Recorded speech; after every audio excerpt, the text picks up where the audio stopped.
then I can leave this world behind. Lord, it's been long and arduous climb.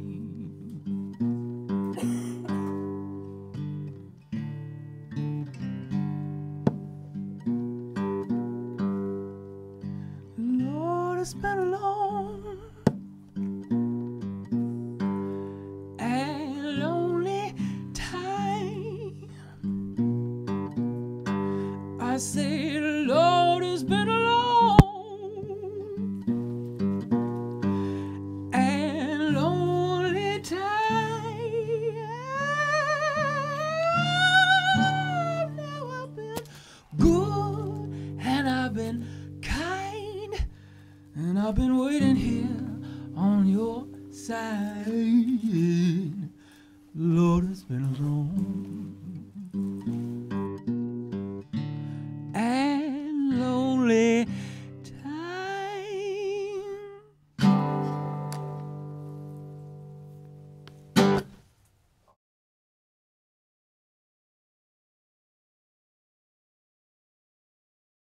So welcome to Face to Face, and now we're going to go to Spain. We're going to speak with Vicente Rubio, and we just came back yesterday from Spain, no? That's yesterday or the day before?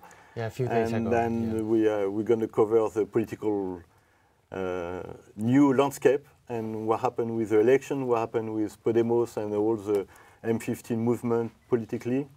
And welcome. How is everything? Yeah, thanks a lot for having me here. No, it's a pleasure. Give us some news. Tell us. Well, some news. As you know, last May 24, there were like 2 elections in Spain, the local elections and the regional elections. And, well, there were like really interesting results. For example, first, I would like to explain to distinguish both levels, the regional and the local. Podemos ran lists on the regional elections, most of the regions in Spain. But on the local elections, the municipal elections, there were Podemos was converging with other forces, like social movements, other smaller left parties, and so on. So, for example, the results in the regional elections, Podemos became the 3rd force in many of the regions, of the autonomous communities, as we call it in Spain.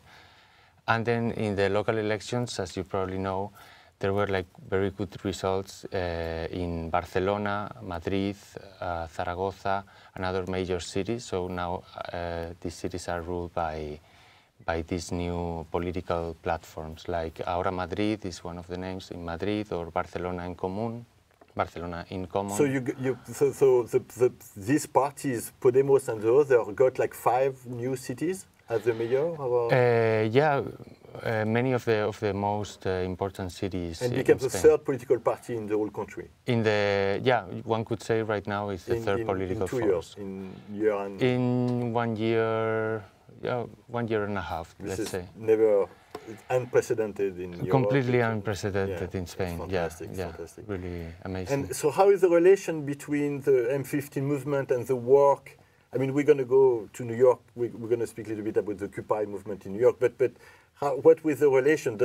It's people from the M15 and Indignados who moved to the political field, and how did it happen? Yeah, maybe. One way to explain it is that how is the political landscape in Spain since 2011 with the May 15 movement. And maybe one way to explain it is, well, one has to understand the depth of the crisis in Spain, which is, of course, the origin is in the economic crisis in 2008, and then the social effects of that economic crisis. But then I would say that, well, in Spain, it has developed in a way, and that explains like the sudden emergence of Podemos and other forces, that it has also political and even cultural effects, very deep effects. So one could say that the May 15 was sort of like the emergence into the public arena of many elements that were previously there, but were until then they were like marginal or subterraneous, so to say. And as one cartoonist said then in 2011, it's like, well, one day, May 15, 2011, the youth took to the streets, and then suddenly all the political parties aged, right? Like they became like really ancient and old. Exactly. Overnight. Almost, yeah. The thing is that, well, maybe the change was not perceived immediately. That's true. I think for many people, especially young people, but many other people, it was self-evident that there was a change going on, that something was going to change, but then it may take different political forms. So then, for example, it's really what has happened with Podemos is, I remember when the May 15 movement started, the mainstream media and the politicians were saying, well, oh, okay, these are like a few kids with some tents in the squares, and these guys just should form a political party if they want to change anything. And well, that's what happened a little bit after. But in New York, when we did the Occupy, I mean, when we spoke about politics, it was like banded. I mean, we were like, we are not a political movement. I mean, the Occupy movement in New York was not a political movement, and wanted to get even on the side of that story. What is your... Maybe, well, for example, in Spain, I think one way to put it is that, of course, Podemos is in part related to the May 15 movement. It's a consequence of the May 15 movement, but it's also maybe one interpretation among other possible interpretations. So it's, in a way, it relates to the climate created by the May 15 movement. It understood that there was a deep change that had to be translated in political terms. At the same time, they didn't want to be like the party of the Indignados. They acknowledge that, well, a movement is, one cannot simply represent the movement. So they started by acknowledging that, well, what was the protest cycle of the May 15 was a little bit exhausted afterwards, and there was a need, although it was, well, the historic importance of the movement and the massive support that it had, it was necessary to build a sort of electoral or more political, in that sense, institutional approach. And then Podemos understood that, and then it began to propose something that, for example, was not easily labeled as, for example, as the left, although it contains many ideas that could be recognized as the left. But it related more to the climate that was created by the movement. And then, well, maybe in Occupy, well, it has been like a different process, and of course it's a different society and a different political system even. But well, that's... How do you see New York? How do we make this story? Yeah, well, it's complicated, of course. It's really complex, but maybe, I mean, for example, many people say that Occupy is dead, or what were the consequences of Occupy. I think that sometimes that debate is a little bit, I mean, it's not exact, so to say, in the sense that, well, what was Occupy after all, and what has produced?